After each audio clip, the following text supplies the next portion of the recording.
नमस्कार, खबर control news में आपका स्वागत है। आज हम आम आदमी पार्टी के जयदीप अहलावत से क्षेत्रीय मुद्दों पर सीधी बात करेंगे। जयदीप जी, खबर कंट्रोल न्यूज में आपका स्वागत है सर। सबसे पहले जानने के लगातार जो पेट्रोल और डीजल के बढ़ते दाम है, इसको लेकर आने वाले समय में आम आदमी पार्टी को धरना प्रदर्शन करेगी। हाँ बिल्कुल, हम तैयारी कर रहे हैं इस चीज़ के लिए। मगर सोचने की बात ये है कि जो बोलते थे कि 35 रुपये पेट्रोल देंगे, जैसे बाबा रामदेव या मोदी जी भी मैंने कई दफा देखे, स्मृति ईरानी जी हैं और बीजेपी के नेता है, 35 रुपये पेट्रोल देंगे, देश को लूट रहे हैं। और तब कि जब $130 की बैरल होती थी तब पेट्रोल का रेट 70-71 रुपये था। आज जबकि 68 से 70-72 रुपये डॉलर की बैरल है और आज 112 रुपये 109 रुपये शायद मेरे ख्याल से टॉप है। सिर्फ गंगानगर में सबसे ज्यादा पेट्रोल का रेट है। तो सोचने की बात यह है कि ये कैसे बोलते थे, क्या सोच के बोलते थे तब इनमें दिमाग नहीं था। आज कहते हैं देश के लिए बड़ा काम कर रहे हैं, ये देश की भलाई है। सरसों का तेल देखो सर, 100 रुपये लीटर था, 250 रुपये लीटर हो गया, सिलेंडर के रेट बढ़ गए, इस पर क्या कहेंगे आप? सरसों के तेल में तो बड़ा गेम है। आप लोग सोचिए, एक कंपनी है रुचि सोया। रुचि सोया को पहले इन्होंने क्या किया, बर्बाद किया। बर्बाद कैसे किया? धारा 370 का छोटा मोटा बयान दिया था। किसने? मलेशिया ने। छोटा मोटा बयान था कुछ जो भी था, इन्होंने उसको आधार बना के पामोलिन ऑयल जो कि रुचि सोया बेचती थी, पाम ऑयल को लाके 70-72 रुपए लीटर में बेचती थी, उसको बंद कर दिया, उसको बैन कर दिया। फिर रुचि सोया को बर्बाद करके दिवालिया घोषित करवाया गया। और रुचि सोया का देखो, स्टेट बैंक लोन माफ करता है 850 करोड़ के करीब, और फिर दिवालिया होने पे 850 करोड़ का लोन माफ करते हैं। रामदेव उसी कंपनी को खरीदता है। उसी कंपनी को खरीदने के लिए रामदेव को मेरे ख्याल से 1200 या कितना करोड़ है, मेरे को कंफ्यूज हूं, मतलब कंफर्म नहीं हूं कितना लोन है, मगर इतना लोन उन्होंने फिर रुचि सोया को खरीदने के लिए दे रहा है। ये क्या सिस्टम है, समझ नहीं आया। और जिसका 3 रुपए का शेयर चला जाता है उस कंपनी का, रामदेव के खरीदने के बाद में वो 1450 तक पहुंच जाता है। उसके बाद में थोड़ा बहुत डाउन आता है। क्या रातों रात क्या गेम करते हैं भैया? पहले इस कंपनी को बर्बाद करो जबरदस्ती, उसको अपने आदमी को खरीदवाओ, सरकार से तो पहले उसका लोन माफ करवाओ, फिर उसी कंपनी को खरीदने के लिए अपने आदमी को लोन दिलवाओ बैंक से जबरदस्ती। तो डिफॉल्टर कैसे होते हैं? बैंक कैसे डिफॉल्टर होंगे बताओ? जब 850 करोड़ छोड़ दिया उन्होंने, तो उसको वसूली क्यों नहीं करी जा रही? अब कंपनी का 35,000 करोड़ या 40,000 करोड़ की टर्नओवर है, तो उससे वो वसूली क्यों नहीं करी जा रही? अभी ये एक तरीका है। अब वही पाम ऑयल घूम फिर के अडानी जी के पास आ रहा है। टोटली सरसों का ज्यादातर तेल का बिजनेस अडानी कर रहे हैं, फॉर्चून के नाम से। सर, मैं आपसे जान लूं कि सरकार मोदी जी चला रहे हैं, अडानी या अंबानी चला रहे हैं? मेरी तो समझ में मोदी जी तो शायद कुछ चला रहे हैं, नहीं चला रहे। मेन तो अडानी ही चला रहा है और अंबानी का भी शेयर इसमें, मगर अंबानी अभी थोड़े थोड़े मेरे ख्याल से लगता है कुछ दूर होते जा रहे हैं, क्योंकि अंबानी को महसूस होने लगा आपस की लड़ाई इनकी शुरू होगी कि ये मेरे इसको अडानी को नंबर 1 बनाना चाहते हैं मोदी जी। अभी पीछे जो 45,000 करोड़ का कुछ हुआ था, मॉरिशस रूट से पैसा आया था, उस बारे में भी इनका झगड़ा हुआ है, क्योंकि वो जो शेयर गिरे थे अडानी के, वो शायद अंबानी का रोल हो सकता है इसमें, मेरे को लगता है। तो सर, जनता तो पिस रही है ना? जनता पिस रही है, इनको जनता से कोई मतलब नहीं है। जनता से इनका कोई मतलब नहीं है। अगर जनता से इनका मतलब होता तो आज ये बताओ कि कौन सी चीज सस्ती है? अगर जनता से इनको मतलब होता तो जनता को सस्ती चीज देते। मतलब इनको कोई भी जनता से मतलब नहीं है, कोई चीज सस्ती नहीं है। हाँ, एक चीज सस्ती है, जनता की जान तो सस्ती है, जान बिल्कुल सस्ती है इनकी नजर में। जान की कोई कीमत नहीं है। जो अपने आप को गंगा लाल बताते थे, अब गंगा माँ ने मुझे बुलाया है, देखने नहीं गए, बोले नहीं एक बार भी उसके बारे में। कितनी लाशें गंगा में भाई। और सबसे बड़ी बात, प्रयागराज के अंदर, मैं सीना ठोक के कह रहा हूं, प्रयागराज के अंदर जिनको बेचारों को लकड़ी नसीब नहीं हुई, उन्होंने क्या किया, जाके गंगा किनारे दबा दिया लाशों को। और दबाया, उसके बाद में एक 50 रुपए की, 60 रुपए की, 70 रुपए की, कितने की आती है, राम नाम की चादर आती है, जिसको हम राम नामी बोलते हैं, गीली चादर होती है, राम नाम लिखा होता है उस पर। किसी ने क्या किया, थोड़ा बहुत खोद लिया, कुछ मिट्टी ऊपर चढ़ा दी, तो गरीब आदमी जिसको लकड़ी नसीब नहीं हुई, बेचारा अपने किसी रिश्तेदार की, अपने की किसी की जो बॉडी थी वो दबाई वहां पे, तो उनको एक 50 रुपए की रामनामी उसके ऊपर ढक दी गई, साइड में मिट्टी से दबा दी गई, डंडे खड़े कर दिए गए, इसलिए कि दूसरे को पता रहे कि कोई खोदे ना, यहाँ पे पहले यहाँ पे एक डेड बॉडी है। वो सिर्फ इसलिए उन्होंने किया था। अब इन्होंने क्या किया है, दूर से पुल से नजर आती हो कई हजार थी, अब इनको क्या लगा हमारी बेइज्जती हो रही है ये चादर नजर आने से। अपनी बेइज्जती दूर करने के लिए, हमारी बेइज्जती ना हो, चाहे हमारे को इनको लाश के ऊपर से राम नाम की चादर भी खींचनी पड़े, वो भी इन्होंने खींची, प्रशासन से खिंचवाई। एमसीडी जो वहां की कॉर्पोरेशन है, वहां के आदमी भेज के, कॉर्पोरेशन के आदमी भेज के इन्होंने चादरें खिंचवाई वहां से। लाशों के ऊपर से चादर खिंचवाते हैं, कौन से तरह? बहुत शर्म की बात है सर। सर, आपसे जान लेंगे ये भी कि केजरीवाल जी द्वारा कुछ काम हो रहे हैं क्षेत्र के अंदर, दिल्ली के अंदर जो विकास कार्य, मॉडल स्कूल की बात करती है केजरीवाल सरकार।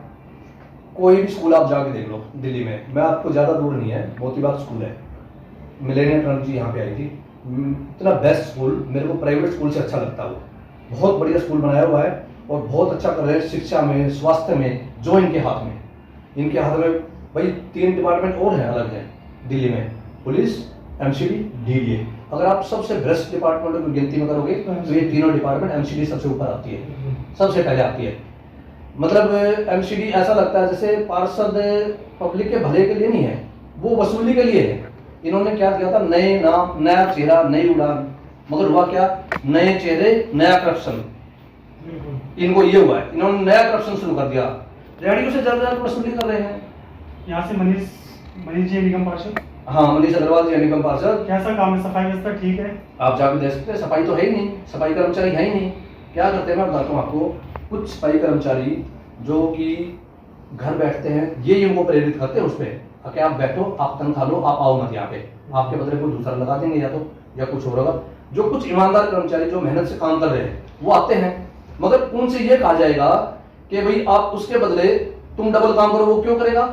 क्योंकि वो कहेगा मैं तो अपनी ड्यूटी पूरी कर रहा हूँ, मैं अपनी ड्यूटी पूरी करूंगा, और उस पर ज्यादा दबाव दे भी नहीं सकते। जो कुछ कर्मचारी ये क्या करते हैं, उनसे 10,000 12,000 कुछ ले लिया जो भी है, वो कहते हैं घर बैठो, आप हाजिर लगा लो, सिर्फ आप काम खा लो, काम कुछ नहीं, हाँ काम कुछ नहीं है, आप नहीं तो साहब उठा नहीं करो रजिस्टर। क्षेत्र की जनता बदलाव चाहती है इस बार सर?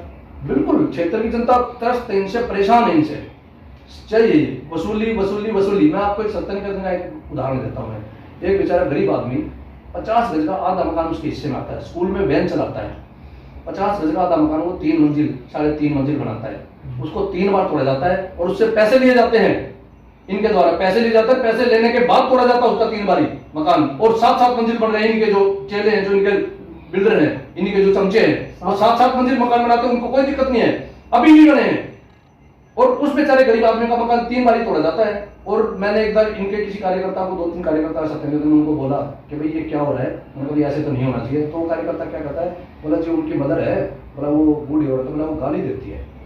मैंने कहा भाई वो सिर्फ गाली देती है, कोई ढंग का आदमी तो जूतों से मारता। आप पैसे भी ले रहे हो, एक गरीब आदमी 50 गज का आधा मकान 3 मंजिल नहीं बना सकता, क्या गलती है उसकी? वो अपना मकान खुद बना रहा है, इसलिए ये चाहता है कि बिल्डर से बनवाए और हमें पैसे मिल जाएगा। ये है इनका सिस्टम। भ्रष्टाचार बहुत ज्यादा अधिक है सर।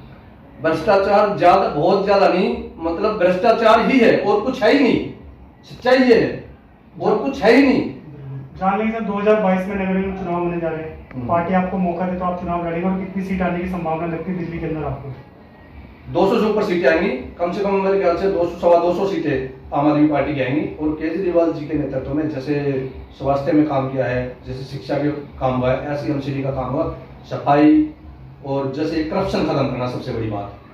मैं आपको एक बात बताता हूँ, आप आज सिविक सेंटर चले जाओ, ये मार्केट चले जाओ, साउथ मोती बाग मार्केट है, रानीपुरा मार्केट है, आरके पुरम की मार्केट है, आप किसी दुकानदार से जाके पूछो, किसी की दुकान फ्री होल्ड नहीं है, किसी का किराया जमा नहीं हुआ है, कितना करप्शन है वहाँ पे, बहुत ज्यादा करप्शन है भाई साहब। करप्शन के बारे में आप सोच भी नहीं सकते, वो करप्शन है।